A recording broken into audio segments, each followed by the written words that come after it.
ওরে জমিনটা সূর্যের গরমে তামা হয়ে যাবে, অন্যদিকে জাহান্নামের আওয়াজ। ওই সময় আমার আল্লাহ রাগান্বিত আওয়াজ দিতে থাকবেন, লিমানিল মুলকুল ইয়াউম লিল্লাহিল ওয়াহিদিল কাহ্হার।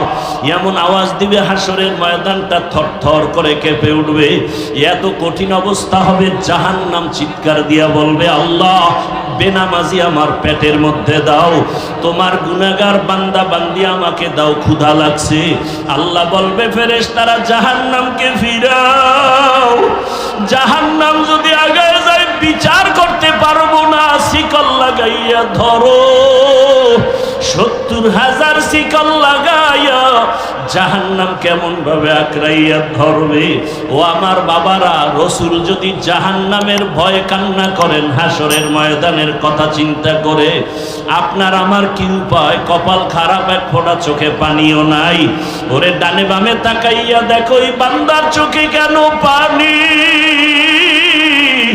ওরে ও টাকার জন্য কাঁদে না, বাড়ির জন্য কাঁদে না, ওর অন্তরে জাহান্নামের ভয়, ওর অন্তরে হাসরের ময়দানে সূর্যের গরমের ভয়। ওই বান্দা কান্না করে, চিন্তা করে, টাকা পাইলাম, বাড়ি পাইলাম, গাড়ি পাইলাম, সম্মান পাইলাম,